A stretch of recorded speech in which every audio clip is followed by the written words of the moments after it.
Democrats search for answers after Roe versus Wade is overturned. Generation Z reconsiders a life of promiscuity and hedonism to the media's consternation. And the Supreme Court upholds religious freedom. Again, I'm Ben Shapiro. This is The Ben Shapiro Show.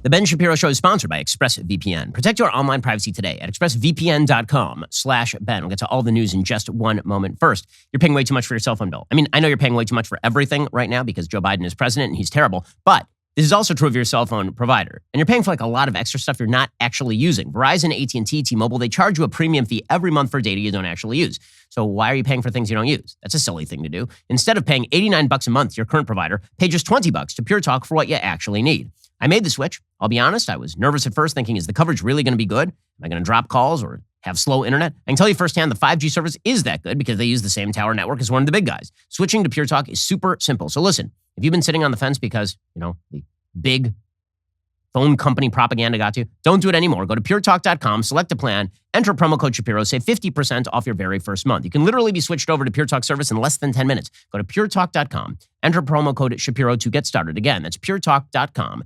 Enter promo code Shapiro. I did it myself. My parents have done it also. It's very easy to switch over. You can keep your phone. You might be able to get a new phone. Go check them out right now at puretalk.com. Use promo code Shapiro to get started and save 50% off your very first month of coverage. Well, people are very upset about Roe versus Wade, and the entire news cycle is being eaten by Roe versus Wade. It's easy to forget that there are other things happening in the world, and those things are actually far likelier to affect the 2022 election than the overturning of Roe versus Wade, which, as I have said, is an issue that is likely to be relegated back to the states. It will become an issue in terms of state legislative elections all over the country, but in terms of federal congressional elections, probably not. There are other issues that are going to matter more to people. I'm just putting it out there right now because it is currently June 28th. The elections are not until November. So those issues are going to include things like the fact that we have a massive immigration crisis on the border that the media have largely been ignoring. We have record numbers of illegal immigrants who are arriving at our southern border, record numbers of people being turned away, and record numbers of people who are entering. They're being both monitored by Border Patrol and also escaping Border Patrol. They're being ushered into the country and released into the interior. And when you have an open border with no serious efforts at creating an actual immigration policy, what you end up with is human rights atrocity. And that's exactly what happened in San Antonio last night. According to KSAT.com, 46 people were found dead in a tractor trailer on the southwest side. 16 have been transported to area hospitals, according to San Antonio police and fire officials. It's tragic, said San Antonio Mayor Ron Nirenberg. They had families, were likely trying to find a better life. It's nothing short of a horrific human tragedy. Authorities said this is the largest mass casualty event they have seen in San Antonio. Apparently, this is an immigration issue. Officials would not immediately confirm if the victims were migrants or what country they were from. San Antonio Police Chief William McManus said officers received a call 10 minutes before 6 p.m. Monday to the 9600 block of Quintana Road when a person working nearby heard a cry for help. When the worker approached, he saw several bodies inside an 18-wheeler trailer with its doors partially open. Crews with the San Antonio Fire Department arrived at the scene, and they found stacks of bodies in the trailer and many people too weak to let themselves out.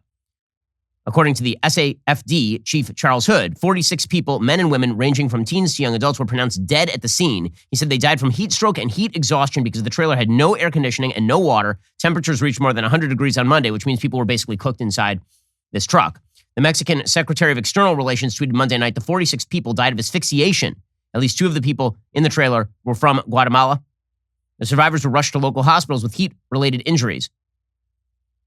Apparently, again, this is the predictable result of a homeland security failure. And the fact that we have no actual policy at the southern border, the fact that migrants are being trafficked across the southern border by some of the worst people on earth, and that the federal government not only does nothing about it, but seems to poo-poo the idea of doing anything about it, is going to be not only a blot on this administration, but is going to be a continuing issue in politics for the foreseeable future until the United States decides to lock down its border in a serious and real way and have some sort of predictable and administratable system by which we can bring in people who legitimately ought to be in the country and by which we can reject people who ought not. Otherwise, you're going to end up with more and more situations like this. And this is a mass casualty event in the United States due to bad border policy by the federal government. It is that simple. Meanwhile, the economy continues to be in the doldrums. According to the Wall Street Journal, the current inflation was sparked by fiscal policy. The government printed or borrowed about $5 trillion and sent checks to people and businesses. The U.S. has borrowed and spent before without causing inflation. People held the extra debt as a good investment. That this stimulus led to inflation thus reflects a broader loss of faith that the U.S. will repay its debt at all. The Federal Reserve's monetary policy tools to cure inflation are blunt. By raising interest rates, the Fed pushes the economy toward recession. It hopes to push just enough to offset the stimulus's fiscal boost, but monetary brakes and a floored fiscal gas pedal mistreat the economic engine. Raising interest rates can lower stock and bond prices and raise borrowing costs, cutting into home construction, car purchases, and corporate investment. The Fed can interrupt the flow of credit, but higher interest rates don't do much to discourage people from spending government stimulus checks. At best, the economy is unbalanced. The economy needs investment in housing. Today's demand is tomorrow's supply. This is according to John Cochrane, writing for the Wall Street Journal. Slowing the economy isn't guaranteed to reduce inflation durably anyway. Even in the 2008 recession, with employment above 8%, core inflation fell only from 2.4% in December to 0.6% in October 2010, and then bounced back to 2.3% in December 2011. At this rate, even temporarily curing 6% May 2022 core inflation would take a dismal recession. So a lot of the Biden administration policy is not going to be solved by simply the idea that the Federal Reserve is going to raise those interest rates. Says Cochrane, senior fellow at the Hoover Institution, monetary policy alone can't cure or sustain inflation. The government will have to fix the underlying fiscal problem. Short-run deficit reduction, temporary measures, accounting gimmicks will not work. Neither will a bout of growth-killing, high-tax austerity. The U.S. has to persuade people that over the long haul of several decades, it will return to its tradition of running small primary surpluses that gradually repay debts. That outcome requires economic growth, which raises long-run taxable income. Raising tax rates alone is like climbing a sand dune. Each rise hurts income growth. The U.S. also needs spending reform, especially on entitlements. The good news is inflation can end quickly if there is joint fiscal, monetary, and economic reform. The inflation targets New Zealand, Israel, Canada, and Sweden adopted in the early 90s are good examples. They included both deep fiscal and economic reforms. The question is whether Joe Biden's going to do any of that. And right now, the appearance is no. He's just going to ignore reality on the ground. And this is particularly true with energy production. I mean, you may not have noticed, but gas is still well above $5 a gallon almost every place in the United States. And Joe Biden, whose plan seems to be that he is going to just go to the UAE and the Saudis and ask them to pump more without actually allowing for significant loosening of restrictions on investment in oil and natural gas in the United States. He was told by Emmanuel Macron at the G7 yesterday, it was caught on camera, Macron, telling Biden they don't have any more gas to pump. They cannot increase their supply. You need to start increasing your supply like forthwith. Your bad green policy, the same policy the French adopted and the Germans and the rest of the Europeans at the behest of a whiny 17-year-old Swedish teenager. Those policies are a giant failure, according to Emmanuel Macron, French president. So, I got him, he told me two things. One, I'm at the maximum, what he claimed, and this is my prepaid commitment. Second, he told me, according to us, the Saudis can increase a little bit, but 150 or a little bit more, and they don't have huge capacities at this stage, before 6 months' time. The last one, the very last point is about... And Biden's like, where's my pudding? Macron's telling him straight up, UAE and Saudi do not have the capacity to pump the way you want them to. He's begging him to pump more. And Biden's like, yeah, but Matlock's on. Joe Biden's economic plans, they are garbage, and even the French president knows that at this point. Well, here's the thing. Treasury Secretary Janet Yellen openly admitted that she blew it when it came to inflation just last month. This person, she's supposed to be the authority on our nation's economic policy. She said in a statement to CNN, I was wrong about the path inflation would take. There have been unanticipated and large shocks to the economy that have boosted energy and food prices and supply bottlenecks that have affected our economy badly that at the time I didn't fully understand. So now we're supposed to believe that they do understand and they get it now and they're going to fix everything. Or alternatively, maybe you should not trust them, which is why you should invest at least some of your money in gold and silver with Birch Gold Group. Protect your savings from a highly turbulent economy by diversifying your 401k or IRA into physical gold. It's not too late for you to take action right now. Text BEN to 989898. Get a free info kit on diversifying and protecting your savings with precious metals. Birch Gold Group has an A+ rating with the Better Business Bureau, countless 5-star reviews, thousands of satisfied customers. Text BEN to 989898. Get real advice from Birch Gold today. Again, text BEN to 989898. Claim your free, no obligation info kit on protecting your savings with gold. Text BEN to 989898. Get started today with my friends over at Birch Gold. So here's the thing. While the media are consumed with the, I think, unbased position that abortion is going to decide the 2022 elections, I have serious reservations about whether that is the case. I do not think abortion is going to be the key issue in 2022. I don't think it's going to be the key issue on the election front in 2024, 2026, 2028, or beyond. The reason I say this is because I am almost certain that the Supreme Court of the United States, in delegating this issue back to the states the way that it was for literally all of American history, has basically now said that the Congress of the United States is not going to be the chief mechanism by which abortion policy is decided. that if this is going to be decided on a federal level, it will have to be done through constitutional amendment. And the reason I say this is because the same court that just overruled Roe versus Wade also happens to believe in the basic precepts of federalism. And there is no delegated power to the Congress of the United States to actually pass wide-scale pro-abortion or pro-life legislation via the powers that are delegated to it by the Constitution of the United States. You have to actually have a delegated power under the Constitution in order for Congress to do something. Typically, that means commerce power. So you will see, for example, the Partial Birth Abortion Ban Act that passed in the 2000s, in the early 2000s. It was connected to any sort of partial birth abortion that affects interstate commerce. But as the Supreme Court of the United States becomes more originalist, the Interstate Commerce Clause is not going to allow for the possibility of widespread regulation on a variety of issues. So I just don't think this is going to be a major federal election issue. I think that it's a media issue, but I also don't think it's going to be a major federal election issue. Now, the one way it will be a major federal election issue is that the culture wars matter, and the image of the two parties matters an awful lot. So the left is trying to paint the right as abortion-banning John Lithgow from Footloose, and the right is trying to paint the left as radical on social policy. Now, I think it's going to be a lot easier for the right to do this than the left. The reason I say this is because the left is actually doing all these things publicly, and the things that they are doing shock the conscience. The pro-life position is controversial, but it is not nearly as unpopular as the position that drag queens in schools are a good thing and that we need to trans the kids. These positions are not winners. And yet the Democratic Party has decided to full-scale embrace a lot of those positions. They may think that they are winning the culture wars because, honestly, for all of my life, the left has won the culture wars. But there comes a point where the left has pushed too far. Circa about 2013, 2014, they sort of hit their high watermark. And that was the Obergefell case in which they had same-sex marriage made the law of the land. And most Americans were like, okay, is the battle over now? Like, can we just like go back to our regular lives and be left alone? And the left said, no, you absolutely cannot. We must have abortion on demand everywhere across the United States. We must educate your children in the glories of LGBTQ plus minus divided by sign queer theory. We have to do all those things. Those are things we must. That is the next step in the civil rights battle. And the backlash is coming, and the backlash is here, and the backlash is strong because we are now seeing that for a long time, for most of my life, and certainly for generations before, there was a baseline assumption in the United States, correct or not, that everybody was aiming, generally speaking, really since the end of World War II, at the same final result. The same final result was a stronger America on the foreign policy front, with a stronger economy, with a more cordial relationship between Americans. We were all aiming at sort of the same thing with a moral basis. And we just had different ways of getting there. Right? This was the truism, the tautology that was put out there over and over and over, 80s, 90s, even 2000s. And now it's completely broken down because it appears that there really are two different countries culturally. So the culture battles matter. They matter an awful lot. Not in terms of the actual policy that gets done, although given how hard the Biden administration is pushing on the left-wing policy, it does matter. But just in terms of the image as to what Americans want their country to be.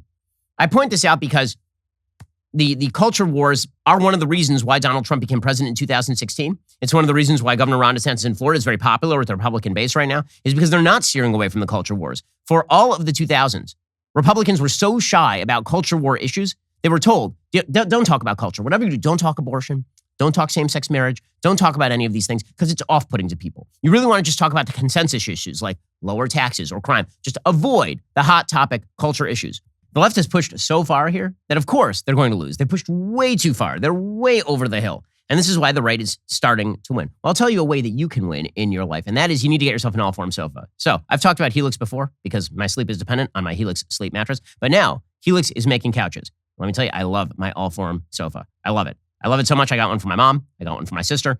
What makes an all-form sofa really great? Well, for starters, it's the easiest way you can customize a sofa using premium materials at a fraction of the cost of traditional stores. You can pick your fabric, the sofa color, the color of the legs, sofa size and shape. Make sure it's perfect for you and your home. They've got armchairs and love seats all the way up to an 8-seat sectional, so there's something for everyone.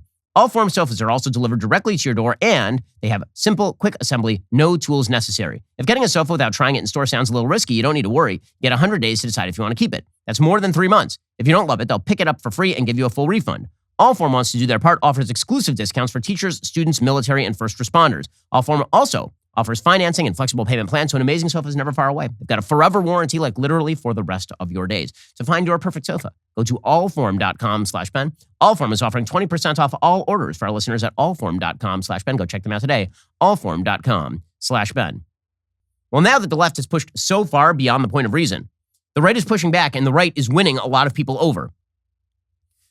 So there are a lot of indicators of this. One of the indicators is that the pop culture world is completely out of touch.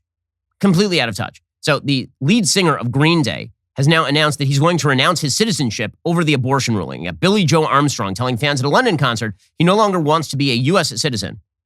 And I think most Americans are going to look at this, and they're going to say, well, bye.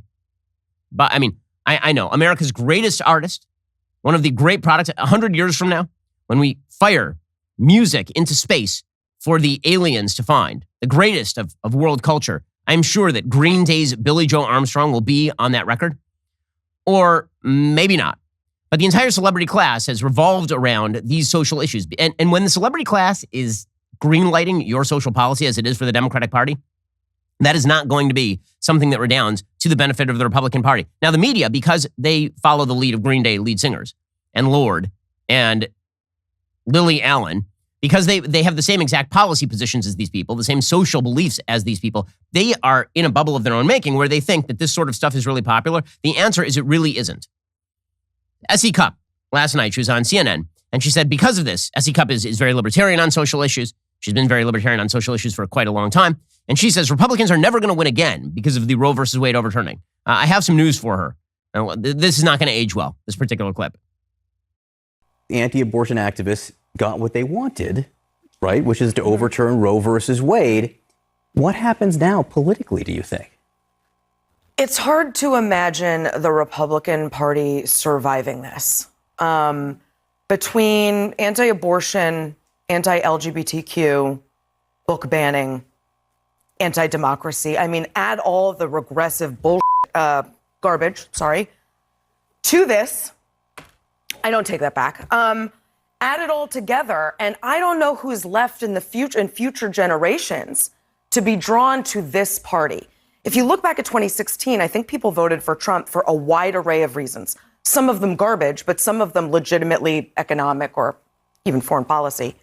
I think the people voting for more Trump, more MAGA now are really motivated by very few reasons. And so there are fewer of them. And when you imagine that, I think for the first time, maybe we should ask Jeff Toobin, a generation will be able to say, my parents had a right that I don't have today. For the first time, a right was taken back. I can't imagine how Republicans message to new voters and don't just keep shrinking and condensing. Okay, first of all, just to point out here, the Democratic agenda on this is the anti-democracy. They've been saying that the Supreme Court of the United States should basically be thrown out into the garbage. The filibuster ought to be killed. Elections ought to be rigged by Democratic gerrymandering. They've been saying all this stuff publicly and openly for months and now probably years going back. When she says, book burning and censorship, it's the left that's doing all that stuff. We're just saying that you don't get to indoctrinate the kids. But put that aside. She says, I don't know who's going to, in the future, how's this ever going to work? How are Republicans ever going to win again? Associated Press, today, a political shift is beginning to take hold across the United States as tens of thousands of suburban swing voters who helped fuel the Democratic Party's gains in recent years are becoming Republicans. Boom, boom, boom, boom. Sad trombone from The Price is Right for S.E. Cupp. More than 1 million voters across 43 states have switched to the Republican Party over the last year, according to voter registration data analyzed by the Associated Press. The previously unreported number reflects a phenomenon that is playing out in virtually every region of the country. Democratic and Republican states, along with cities and small towns, in the period since President Joe Biden replaced former President Trump. Nowhere is the shift more pronounced than in the suburbs. Right? This was supposed to be the place where Democrats were going to win broad swaths of Americans with their liberal social policy, where well-educated swing voters who turned against Trump's Republican Party in recent years appear to be swinging back. Over the last year, far more people are switching to the GOP across suburban counties from Denver to Atlanta and Pittsburgh and Cleveland. Republicans also gained ground in counties across medium-sized cities like Harrisburg, Pennsylvania, Raleigh, North Carolina, Augusta, Georgia, and Des Moines, Iowa. The AP examined nearly 1.7 million voters who had likely switched affiliations across 42 states for which there is data over the last 12 months, according to L2, a political data firm. L2 uses a combination of state voter records and statistical modeling to determine party affiliation, meaning that the switchers include both those who have formally changed their registration and those who L2 estimates have shifted toward the GOP. The data shows a definite reversal from the period when Trump was in office, when Democrats enjoyed a slight edge in the number of party switchers nationwide. Over the last year, roughly 2/3 of the 1.7 million voters who changed their party affiliation shifted Republican. In all, more than 1 million people became Republicans compared to about 630,000 who became Democrats. The broad migration of more than 1 million voters, a small portion of the overall U.S. electorate, doesn't ensure widespread Republican success in November. Still, the details about the party switchers present a dire warning for Democrats. Well, maybe it's because they've decided to embrace the most radical policies. By the way, states like Florida are now moving closer to pure red. Florida, for my entire lifetime, was a closely divided purple state. In 2018, the current governor of the state of Florida, Ron DeSantis, beat Andrew Gillum, a man who was caught in a hotel room with a gay hooker and meth, like 5 minutes after he was governor, and now is under federal indictment for corruption. He beat that guy by like 30,000 votes. This time around, Ron DeSantis is going to win in a walk. The Democratic Governors Association isn't even spending money. You want to know why that is? It's because Democratic policy is bad. It's because people are not interested in it. And because, again, even the issues where they think they are winning, they are not winning. Even the issues where they think that they have the momentum, they don't have the momentum. So, to take the most obvious example of today, on abortion, Democrats think they have the momentum. They look at the polls and they say, look, most Americans don't want full-scale pro-life laws all the way back to birth. And that's true if you look at the polls. It's also true if you look at the polls. The vast majority of Americans want some restrictions on abortion. The Democratic Party wants zero restrictions on abortion. And there's a much bigger problem for the Democrats than specific policy preferences on abortion by the American public. And that is the way Democrats talk about life itself. The way that Democrats talk about life and what is meaningful and how life ought to be constructed is very ugly to people. This is their biggest problem. Their biggest problem is not, the safe, legal, and rare argument by Democrats in the 90s was effective specifically because that argument acknowledged the moral evil that abortion is. It then made a bunch of arguments to sort of paper that over in order to get to the policy preferences that most Americans have, which is a sort of squishy, somewhere in the middle position on abortion. I get it. Most people don't like to think through the issues. They just think, I could see myself getting pregnant and 6 weeks in, deciding I don't want it, and is it really that developed? And fine, abortion. But they don't actually want to come face to face with the actual moral quagmire that abortion represents. The Democratic Party in the 90s recognized that, and so they played a little euphemistic game where they would do safe, legal, and rare. We understand it's a moral sacrifice. We understand it's a real problem. It's not a good thing. It's a real hardship, but it has to be available. And that did reflect, I think, a huge number of Americans. The Democratic Party position today is celebrate your abortion. The Democratic Party position today is you have to teach kids about the virtue of abortion. It's an amazing thing. The entire cultural move by the left has been to celebrate that which was once considered a necessary evil. There's no such thing as a necessary evil. There is only a recommended evil. So, for example, the senior editor at Scholastic Press, right, which is a book publisher for children, she just released a statement 3 days ago, quote, "I'll mention now, my colleagues and I absolutely do want your young adult books with or about abortions. There aren't enough of them. These stories need to be told and normalized. That's not going to change." Hey, it's that sort of stuff that is going to shift votes. I know that people in the political world, we who spend our time analyzing legislation and reading court decisions and who look at the details of how Senate bills move and how reconciliation committees put together the actual law, and we are obsessed with that kind of stuff. Most Americans are not. Most Americans have a casual view of what parties believe. And when they see that the left-wing party, the Democratic Party, is pushing a cultural future that looks extremely morally ugly, and they see that the Republican Party is pushing a future that significantly less so, that is not a particularly hard call. The Democratic Party position used to be, leave me alone in the privacy of my home to do what I want. And most Americans were like, okay, fine, fair enough. And then the Democratic Party decided we are now going to full-scale endorse and celebrate every form of bad behavior we can. And most Americans are not on board with that. And Democrats can't help themselves. They really, really cannot. The Democratic Party has decided that their utopian vision involves all of us just celebrating sin and bad behavior and engaging in it. And this is the true measure of human happiness. Well, that's stupid. It's another stupid thing. Another stupid thing would be not checking out Alto Crypto IRA, because the fact is that I'm a fan of Bitcoin, and Bitcoin took it on the chin over the last couple months, which means that you're going to be able to get it for a lot lower price, and it's not going down to zero. Listen, I'm an investor in Bitcoin, so I'm just full disclosure. I have money in Bitcoin. I have money in Ethereum. I think that Bitcoin is the wave of the future still. And I'm not, sort of a springtime investor. I'm somebody who puts my money in things that I think are going to go someplace, and then I leave it there for a very long time.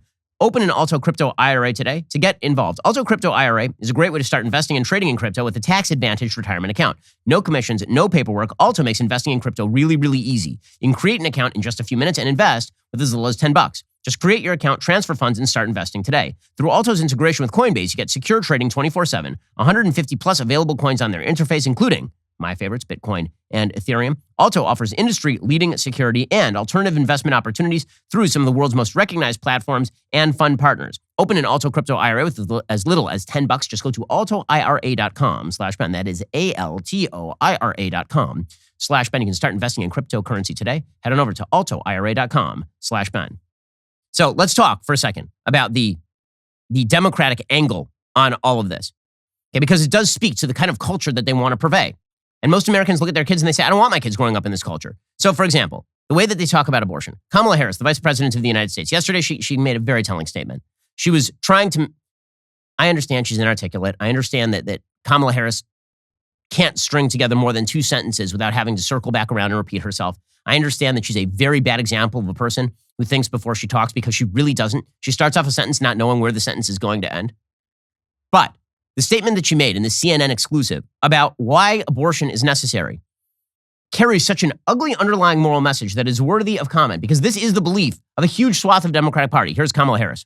Everyone has something at risk on this. First of all, if you are a parent of sons, do think about what this means for the life of your son and what that will mean in terms of the choices he will have. Do think about it in the context of the fact that they wrote this decision, including concurring opinions, that suggest that other rights, such as the freedom to make decisions about when you were going to start a family, the freedom and the right to make decisions about contraception, IUDs, what this is going to mean in terms of in vitro fertilization. Okay, that statement, think about what it means in the life of your son.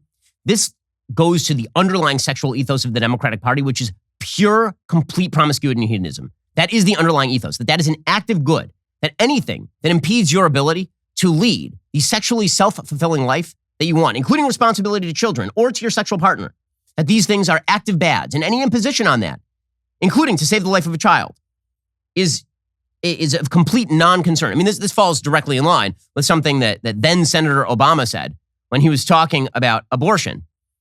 And he said about his own kids at the time, said, I'm going to teach them first about values and morals, but if they make a mistake, I don't want them punished with a baby. Right? This is the language of the Democratic Party. That it's about being punished with a baby. That think about what Kamala Harris is saying there is think about your sons. You have sons. Your sons want to bang around. That's what they want to do. Let's be real. Your sons want to have as much sex with as many people as humanly possible. Now they're going to have to think about things like maybe they shouldn't have as much sex with as many people as humanly possible because they might have a baby. And you wouldn't want them to have to take care of a baby now, would you? You wouldn't want them to have to take responsibility for their sexual decision-making, would you? To the consequences of their sexual decision-making? The Democratic Party has spent the last several decades trying to enmesh in the idea of sex, the idea that it is completely disconnected from procreation, breaking every rule of mammalian biology for hundreds of thousands of years. The idea is that sex is a completely separate thing, that thanks to birth control, thanks to contraception, and thanks to abortion, we now have a completely sexually fluid population where the main concern is genital pleasure. That is not a winner. That is not a winner. That's not how most people think of fulfillment. Kamala Harris and Howard Stern are saying the same thing. Howard Stern is never going to win public office in the United States because nobody agrees with the morality of Howard Stern. Until 5 seconds ago, Howard Stern, he's now considered a moral voice on the left. The show me your guy. Right? This guy, he's considered some sort of moral voice on the left because he's pro-abortion. You want to know why Howard Stern is pro-abortion? Because the hedonistic lifestyle is precisely what he's been pushing for decades. I'm not saying he's not a talented broadcaster. He's a talented broadcaster who also says to women, show me your Until 5 seconds ago, Howard Stern was considered a huge sexist because he is a huge sexist. He treats women as pieces of meat. He's done this for decades. And now he's the great defender of women, according to the left, because we're all supposed to treat everybody as pieces of meat all the time. So Howard Stern yesterday, repeating the same sort of arguments you're getting from the vice president of the United States. The Democratic Party didn't used to be on board with Howard Stern's version of morality. Now they are. Here's Howard Stern saying that he wants to run for president to pack the Supreme Court because he just needs a board. Now, do you think that Howard Stern is so concerned with the liberation of women for any other reason than he likes sexual promiscuity? Do you think Howard Stern, of all human beings, is deeply concerned with the independence of women's decision-making or the future of the country? Again, this guy is mostly famous for having women in his studio and asking them to make out with each other. Here is Howard Stern, great moral exemplar. We, as a country, voted for Hillary Clinton by 3 million votes. We voted for Biden because it was repugnant, all of this horseshit. But now for life, now listen, the other thing is, if I do run for president, and I'm not f***ing around, I'm really thinking about it, because the only other thing I'm going to do is appoint 5 more Supreme Court justices. Well, I mean, that is exactly what the Democrats would like to do. Okay, that is the moral world that they're pushing. And it's embedded in so much of the media. Like, they just take for granted the idea that we all want this moral world where everything boils down to your subjective sense of sexual pleasure, and that everybody should celebrate you for that subjective sense of sexual pleasure. It's why the left, they literally cannot comprehend why there are so many people who, for example, are not on board with gay pride flags flying at Target when you take your kids to shop. And they just don't understand this, because obviously we all have the same goal according to the left. The same goal according to the left is that individual sense of sexual self-pleasure that matters most. That is what human happiness is. And so this is embedded in the media coverage. So there's an article from insider.com. I only spotted it because Twitter was featuring it, because Twitter is a left-wing media outlet. And so they have all these featured articles. And here is what the article says. It's astonishing. It says, swearing off men and avoiding intimacy. Gen Z reconsider sex in the wake of a post-Roe world. Now, this is supposed to be an unfettered evil, right? This is an unfettered evil that, oh my God, women and men, they might start treating each other as something other than a sexual object. My God, that's terrible. That's just awful and terrible. Madeline V might be done with men altogether. The 24-year-old marketing assistant who identifies as bisexual, Madeline, who asked that Insider use only her first name, has decided that sticking to female partners may be the safest sexual route these days. Yeah, that's an interesting way to make your sexual decisions. I want to be as promiscuous as I want, so I need to find a partner who is incapable of creating children naturally with me. It's not fear of men exactly that has inspired this young woman to consider swearing off an entire gender. It's the heightened fear of an unwanted pregnancy and a subsequent lack of options that has forced Madeline to proceed with sexual caution in the wake of Friday's Supreme Court decision gutting federal abortion rights protections. Adeline T., a 17-year-old high school student in Houston, Texas area, told Insider she was genuinely terrified when she found out Roe might be overturned. Adeline, whose identity is known by the Insider, asked that her name not be used. Her conservative home state certainly plays a role in that fear. Surprisingly enough, I've actually had dreams where I'm pregnant, and I can't find a way to take care of myself, Adeline said, later correcting herself, saying the visions were more akin to nightmares. The bad dreams are new, only taking hold in her mind since the decision was leaked. These nightmares could be a reality, Adeline said. Catherine D., a 19-year-old college student whose identity is known by Insider, said she was initially shocked when she learned about the leaked opinion. When she stepped back and thought about it objectively, the decision became less surprising as she considered the Supreme Court's gender, race, and age makeup. They're not personally affected by it. Earlier this month, Insider published several social media callouts requesting reactions, responses, and replies from members of Gen Z regarding their thoughts on hookup culture and sex in a possible post-Roe world. Dozens of people shared their insights. Some bemoaned a constant fear of getting pregnant. Others described shattered views of child rearing in a world plagued by climate change, COVID-19, and attacks on women's reproductive rights. I love this. It's immoral to have a kid because of COVID-19 and climate change. Also, it's really, really moral for me to bang around with whoever I want and treat people as just pure sexual objects for pleasure. Respondees offered a list of colorful words to describe their emotions around the draft decision. Angry, upset, disgust, and dread, chief among them. The majority of young people who participated in the discussion said they were pro-choice and expressed anger at the possibility the highest court in the land could soon overturn a person's right to choose, anecdotally confirming national statistics on the topic. Gen Z is sexually and racially and ethnically diverse. They are more likely than previous generations to support the protection of LGBT rights, and they are the queerest generation on record, 1 in 6 American Gen Z members identifying as LGBT. All of these factors have inevitably affected the attitudes toward sex of the members of Gen Z Insider spoke to. Members of the generation told Insider they and their peers approach sexual relationships and intimacy in an entirely different way than previous generations. Gen Z is one of the most open about sex and hookup culture, Adeline said. She told Insider that among her friends, most women are entirely supportive of other women's sexual decisions, whether they are sexually active or celibate.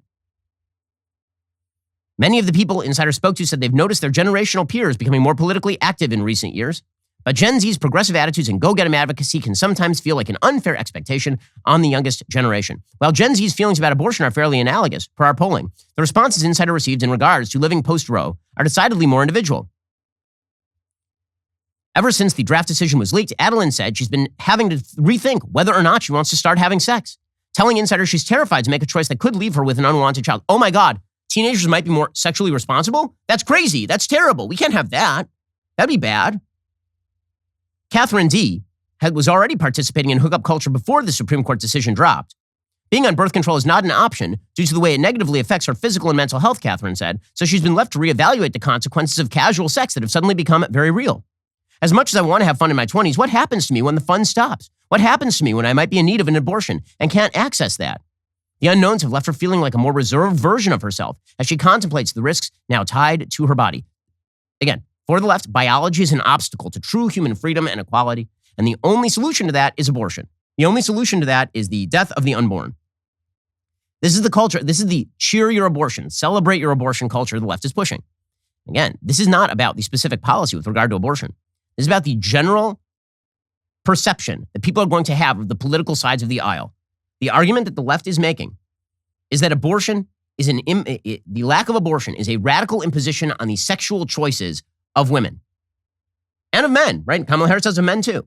And that this is inherently bad. And most Americans, I think, see that sex is something that should be done in the context of a committed relationship where you might raise a child with somebody because historically, sex has led to childbearing.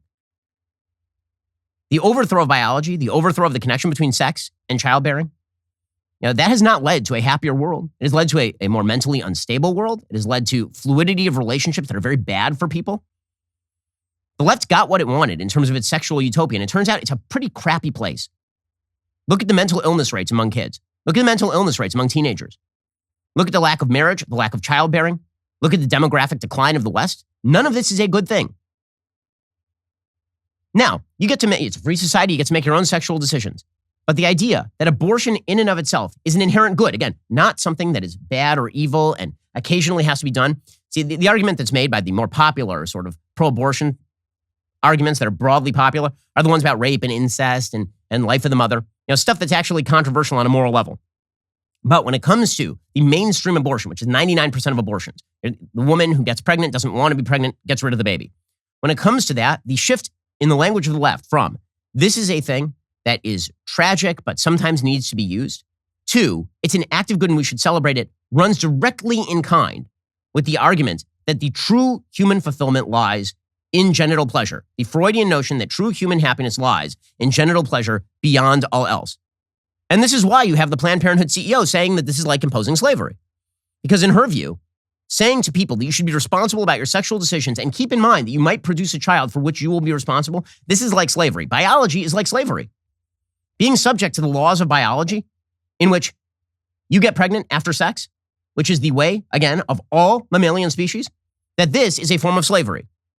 We have seen such extreme laws being introduced in states like Missouri and Louisiana, criminalizing not just telemedication abortion, but also things like contraception, IUDs, perhaps IVF. And that idea that you couldn't travel across your own state boundary is just such a bizarre construct, right? It just obviously harkens back to slavery. So we are incredibly concerned about what might happen, and to have the White House and the administration thinking about all of the ways to get care to people is so important. Okay, and again, this is part and parcel of the argument biology is some sort of radical imposition. Dr. Lisa Harris on CNN doing the same thing. She literally, this is a talking point in the Democratic Party now, is that pregnancy is an imposition on a woman. Pregnancy, which is a woman's superpower. It is literally what all of humankind is dependent upon, is a woman's ability to get pregnant. That this is somehow a radical imposition of evil upon a woman.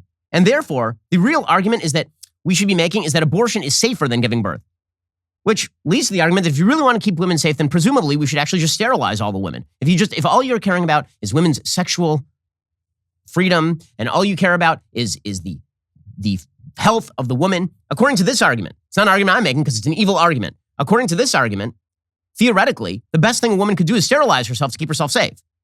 This is according to Dr. Lisa Harris on CNN.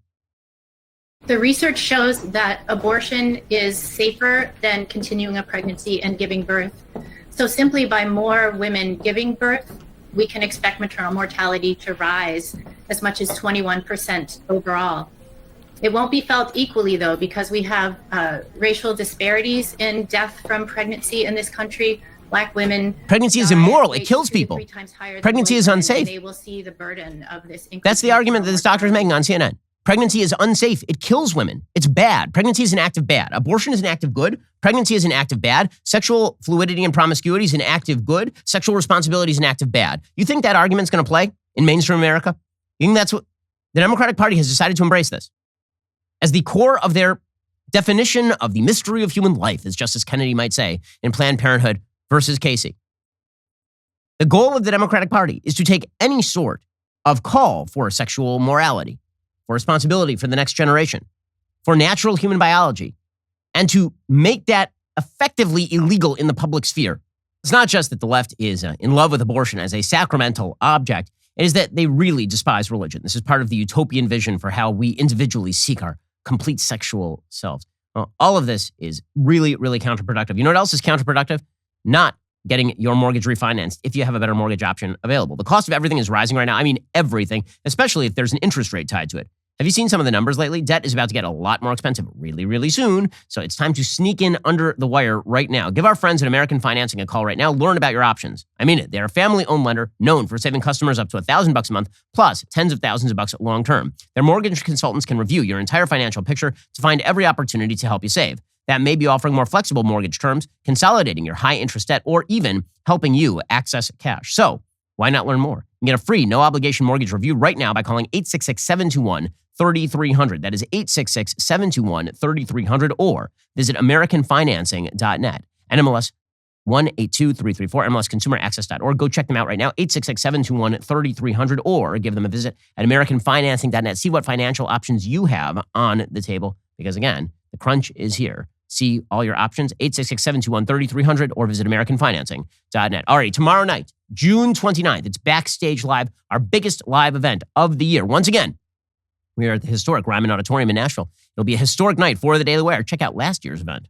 Welcome to the Daily Wire Backstage Live at the famous Ryman Auditorium.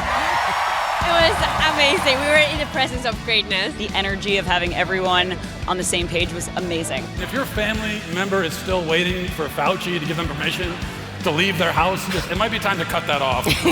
I'm actually pretty excited to meet all of them. I love everybody's opinion individually. I don't have a favorite. I like them all. If I had found out a way to make football players cry in high school, my high school experience would be a lot. I'm just excited to be here and be surrounded by like-minded people and to just, feel that energy. Who should we remove from office? One politician, the most powerful politician in the country. Dr. Fauci. What are you talking about? We're doing culture here. I'm so thrilled to see this happening. If they say to half of the country, you can't, that half of the country needs to say, screw you, we will. And if you thought last year was good, wait until you see this year's. We have so much good stuff for you, like surprises galore. Tune into the live stream tomorrow, 8 p.m. Eastern, dailywire.com/Ryman, to join me, Matt Walsh, Michael Knowles, Andrew Klavan, co-CEO God King Jeremy Boring, as we dig into the political and cultural issues of the day. We've done a lot of stuff this year, and you've enjoyed all of it. I know you have. We did Terror on the Prairie with Gina Carano, or seeing what happens when we ask basic questions like, what is a woman? These wins are only possible because people like you have joined us in the fight. Now, a lot of these other companies, they're publicly traded, they're taking stock money, and then they're using it to do things. They have a bunch of outside investors. We don't. We're doing it because you have membership. Your membership makes you an investor in Daily Wire, essentially. Head on over to dailywire.com/men. Get 25% off your new membership today. Tune in to Backstage Live at the Ryman tomorrow, 8 p.m. Eastern. Find out what's coming next. Oh, man, we have some big, big announcements and surprises. You're going to want to tune in. You're listening to the largest, fastest-growing conservative podcast and radio show in the nation.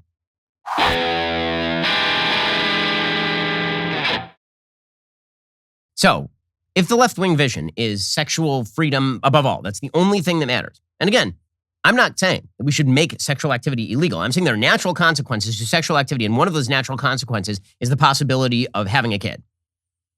I mean, at least when it comes to a man and a woman having sex, like a biological man and a woman. I know the left doesn't know the definition of these words anymore.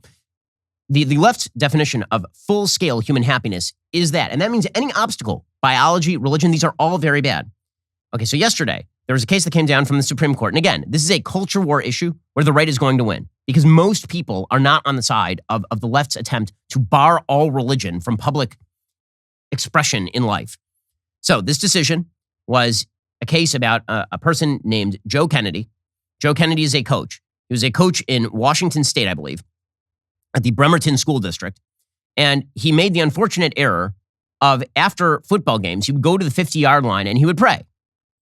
Like voluntarily, he didn't tell any of his students they had to. He didn't tell any of the opposing students they had to. It was not part of the school curriculum, nothing. It was a personal prayer. Like while all the other coaches were on the sidelines texting their friends or tweeting or whatever, he would go out to the 50-yard line and he would say a personal prayer. And it turns out a bunch of the students liked this. And many of the students would go and they would gather with him and they would pray. From both sides, by the way. People on the opposing team would show up and pray with him, demonstrating this was not a school activity. This is another school. He didn't have any authority at the other school. Okay, so he was fired for this. And he sued. He said, this is a violation of my religious freedom principles. The court decided 6-3, it is a violation of religious freedom principles to say that you can be fired for the great crime of uttering a personal prayer in which others join. The opinion by Justice Gorsuch suggests that the direction that Gorsuch is moving, because remember, Gorsuch is the same justice who wrote the ridiculous decision in Bostock that suggested that the Civil Rights Act of 1965 somehow covers transgenderism in Title IX. Right? He suggested that discrimination against women is equivalent to discrimination against transgender women or transgender men or whatever it may be. It's a really, really bad decision, Bostock. But what he's attempting to do, you can see now, is set up the Utah Compromise. The Utah Compromise is the state of legislation in Utah whereby they have a very, very highly rigid anti-discrimination law that includes things like sexual orientation and gender identity, but huge carve-outs for religious freedom. That seems to be what Gorsuch is setting up here. But here's what Gorsuch writes about the expression of religion in public. He said, both the free exercise and the free speech clauses of the First Amendment protect expressions like Mr. Kennedy's, nor does a proper understanding of the amendment's establishment clause, right, that's the clause saying you can't establish a religion, require the government to single out private religious speech for special disfavor. The Constitution and the best of our traditions counsel mutual respect and tolerance, not censorship and suppression for religious and non-religious views alike. What the left likes to do with the First Amendment and the freedom of religion is they like to read it in direct opposition to the establishment clause. Okay, so what the First Amendment to the United States Constitution says about religion is that you can't establish a religion, and also you can't prohibit the free exercise thereof. These are meant to be read in tandem. The idea was that if you establish, say, Catholicism as the official religion of a state, what you are doing is prohibiting the free exercise of other people's religion. The Establishment Clause and the Free Exercise Clause are not read in opposition. It's not that the government can't establish a religion and also has to guarantee free exercise. It's that by preventing the establishment, you are guaranteeing free exercise. That's what it means. So what the left has said is this means that free exercise really doesn't matter, and the only thing that matters is that the government is not allowed to allow you to do things that are religious in public spaces. That would be establishment. If the government allows you to do a religious thing in a public space, this is now establishment. So says Gorsuch, in truth, there is no conflict between the constitutional commands before us. There's only the mere shadow of a conflict, a false choice premised on a misconstruction of the Establishment Clause. Okay, so Sotomayor's dissent. Right, Sonia Sotomayor writes for the liberals. And what she says is that any public expression of religion on public grounds could be a violation of the Establishment Clause and therefore ought to be barred by the government and might get you fired. And so what she says, this is a direct quote, she says, while the court reaffirms that the Establishment Clause prohibits the government from coercing participation in religious exercise, it applies a nearly toothless version of the coercion analysis, failing to acknowledge the unique pressures faced by students when participating in school-sponsored activities. This decision does a disservice to schools and the young students they serve, as well as to our nation's long-standing commitment to the separation of church and state. So what she is saying is that if a person prays in a public context, this is a form of coercion. Just like biology is a form of coercion, it turns out that me practicing my religion without forcing you to do anything is a form of coercion, because the left has a belief system, and that belief system is that the systems of power that are embedded in the world all around us define us. And if we got rid of all those things, we would be perfectly free to do what we want. And that means we must forcibly disestablish religion. Not prevent the establishment of, forcibly disestablish it. You must never encounter religion in your daily life. You might then run up against the reality of an idea you don't like, and that would inhibit you in deep and abiding ways. And that would be a real net negative. That would be a real problem. Again, this is a major issue inside the feminist movement. It's been a major issue inside the feminist movement for years. One of the big ideas of the feminist movement, in fact, is the idea that the reason that women act the way they do is because of cultural indoctrination. Right? So this is why Simone de Beauvoir was writing in The Second Sex in 1949. Everything helps to confirm this hierarchy in the eyes of the little girl. The historical and literary culture to which she belongs, the songs and legends with which she is lulled to sleep, are one long exaltation of man. Children's books, mythology, stories, tales, all reflect the myths born of the pride and desires of men. Thus, it is through the eyes of men, the little girl discovers the world and reads therein her destiny. So the argument of the left is always that all of the institutions are biased in favor of things like, for example, marriage or child rearing. And if we just blow up the institutions, then we can all truly be free to be who we want. and that will be the new magic utopia. That's the vision of the left. And it's being spelled out fully by Sonia Sotomayor in that dissent in the religious freedom case. So you have two contrasting visions. Contrasting vision number one, we have a system in which sexual responsibility is taught and forwarded.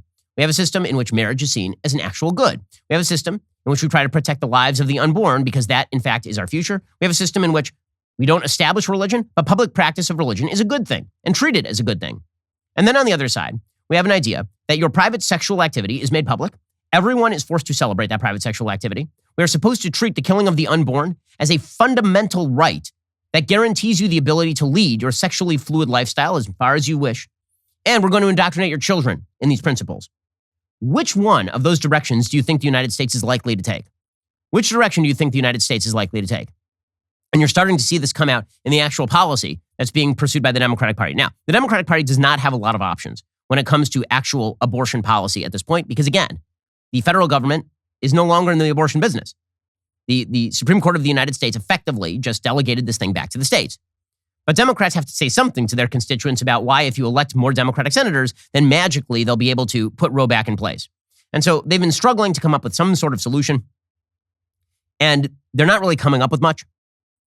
Joe Biden, apparently, so here are his sort of minor solutions. One, he's going to allow federal employees to use sick leave to get abortion now. According to lifenews.com, without actually mentioning the word abortion, the Biden administration swiftly created a new pro-abortion benefit for federal employees. Bloomberg reports the U.S. Office of Personnel Management published a document on Monday stating that federal employees now may use sick days if they or one of their family members needs to travel for quote-unquote medical care. By medical care, they mean abortion. The document does not mention abortion, but the Biden administration believes killing unborn babies and abortion is medical care. The document states that federal employees who find it necessary to travel longer distances, including out of state, to obtain medical care are allowed to use sick days. If the leave is less than 3 days, the employee doesn't need to give a reason to their supervisor. If it's longer, the doctor's excuse, quote, need not contain details regarding the medical examination or treatment.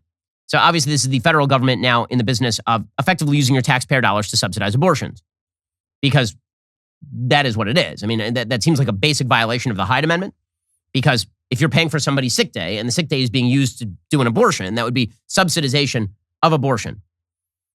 The federal government using your taxpayer dollars to pay somebody to go get an abortion. That's what Joe Biden wants. Meanwhile, Elizabeth Warren is out there saying, what if we set up abortion clinics in national parks? I'm not kidding. She now wants to use federal dollars, not just to subsidize abortions, but it'll be like you drive into Yellowstone and there's just a Planned Parenthood to kill your baby. So drop your kids off at daycare, and then the one that's still in your uterus, just leave it at Yellowstone. She says they could put up tents, have trained personnel, and be there to help people who need it. It's time to declare a medical emergency.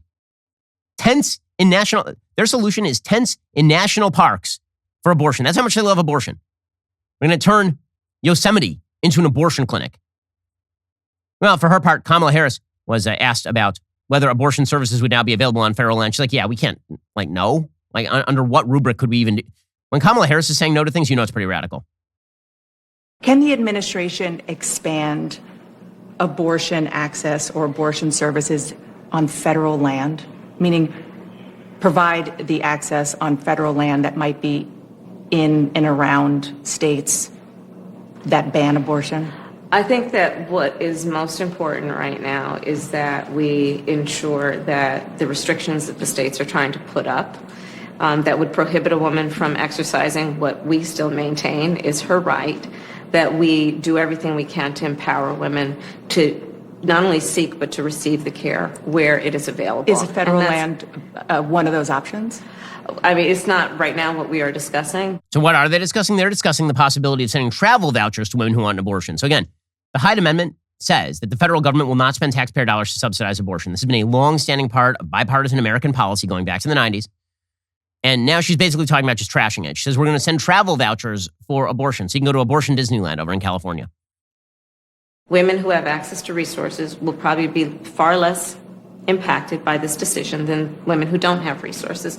So this is something that we are looking at because we know, for example, in terms of how this is going to actually impact real people, over half of women who receive abortions in America are moms. It means that they may have to put up money for a train or a bus or a plane, much less a hotel. And so we want to make sure that there does not result extreme disparities or any disparities based on who can receive care based on how much money they've got. So you, the American taxpayer, you paid for your family, you're paying for public education, you're paying for welfare, you're paying for everything else. You're not going to pay for some woman who got pregnant to travel out of state to get an abortion. I hope that in a time of recession that you're up for this challenge. The HHS Secretary, Xavier Becerra, who again has no record in health, and it's amazing. I mean, they literally just took a guy who was like the AG of California doing a crap job. And like, what if we just made him HHS Secretary? So Xavier Becerra, he says the same thing. He says, we're going to actually use federal taxpayer dollars and pay people to go out of state for abortions. We are looking into everything, including assisting in transportation, something that HHS doesn't typically do. Can you do that legally? Talk to me later. That's a big question, right? I always tell my team at HHS, if you've done your homework, then we have no right to do mild. And so we're going to be aggressive and go all the way. And I would tell you if you're recording, so I won't tell you. So this is all on the record, Mr. Secretary. We are looking at every option, and among those is transportation. There are other options too. So how many of your taxpayer dollars can they spend on abortion? Because listen, the culture of sexual license must be preserved at all costs. That is what America is all about. I mean, Nancy Pelosi literally said that. She went on a drag queen show with RuPaul and said that that's what America is all about. So if that's the party that you wish to vote for, really go for it. Nancy Pelosi says we should kill the filibuster in order to get all of these things done. So remember, the party that is very much in favor of democratic institutions and historic institutions, and they're very angry at Donald Trump because he attacked institutions. They want to tear down the Supreme Court, abolish the Senate, get rid of the filibuster, and, maybe just take over all policy at the regulatory level.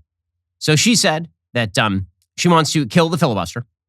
She listed bullet points outlining the goals of legislation she will introduce, including having personal data stored in reproductive health apps, clarifying that Americans have a constitutional right to travel freely across the country. I mean, first of all, Justice Kavanaugh says that in his concurrence in Dobbs. So thank you, Nancy Pelosi. And then she wants to pass the Women's Health Protection Act, which would enshrine Roe versus Wade into the law of the land. You don't actually have the power to do that. The Women's Health Protection Act is wildly unconstitutional. There's no basis for enshrining Roe at the congressional level. And then she said that we should get rid of the filibuster in order to make all of this stuff happening. She said, quote, we need to eliminate the filibuster so that we can restore women's fundamental rights and freedom for every American. And these are fans of the institutions, folks. These are the people that you ought to trust with the institutions. I mean, honestly, I'm not too surprised by Nancy Pelosi, considering that when she's not in favor of killing unborn children, she's also just elbowing them out of the way. She was present at the swearing in of Maya Flores, who is the new congresswoman, first Mexican-American congresswoman from Texas, Republican. And Flores' kids were there. And Nancy Pelosi doesn't like to be too close to the kids. I mean, that's not, kids are uncomfortable. She doesn't like it too much. So the kids are trying to get in on the picture. And Nancy's like, well, what if I just... She takes that elbow and pushes them out of the way. We wanted our pastor to come into the picture. Here she goes in, and then, there it goes. There's that elbow. And then we got the slow-mo. Let's put it in slow-mo. Run that back. Monday Night Football. Oh! There it is. Yep. I'm going to need you to move away, small child. I'm going to need you. Please move away from me. I love children. To eat! Aye. So here's the thing. The basic premise that the media are now pushing is that what people care most about is the level of legislation in a given state with regard to abortion or at the federal level with regard to abortion. That is not how people vote. The way that people vote is they have a generalized perception of the people whom they are voting for or against. If they'd voted based on policy in 2020, Joe Biden would not be president right now. And they voted for Joe Biden because they didn't like Donald Trump's personality and they had a certain perception of how he was running the government. The same thing is going to happen in 2022. The Democratic Party has wed itself. It's a completely anti-life party in the sense that I think there may be one congressperson in the entire Democratic Party and in the House of Representatives who counts himself pro-life, maybe two. Okay, they've decided to move radically in one direction socially. And those culture wars that they thought were their winning ticket, they thought that those culture wars are a winning ticket. And the establishment Republican Party thought for years it was the winning ticket too. You weren't supposed to talk about these issues. You were supposed to put them, force them into the closet. Never talk about it. Never talk about same-sex marriage. Never talk about indoctrination of kids. Never talk about abortion. That's alienating to the suburban women. Well, now that the Democrats have decided that they can fly their flag with regard to what they believe the good life looks like, it turns out not a lot of people are on that particular side of the aisle. So they can push this as hard as they want. But notice that the language that they are using is not with regard to rational and reasonable abortion legislation, in quotation marks, right? The kind of consensus legislation that would be widely popular in the United States. They're not talking about that. They're talking about the kind of life that people should lead. And the kind of life they think people should lead is promiscuous people who redefine their gender at every available turn, living by themselves with a small dog in an apartment in New York City. That is what the happy life looks like. Well, good luck to you if that's what you believe that most Americans believe. That is going to be a large-scale mistake. Democrats ought to move away from this as fast as humanly possible if they wish to retain any shred of credibility with the vast majority of Americans who don't think that that is what utopia looks like, particularly. All right, we'll be back here later today with more content. Coming up soon is The Matt Walsh Show, airing 1:30 p.m. Eastern. Be sure to check it out over at dailywire.com. I'm Ben Shapiro. This is The Ben Shapiro Show.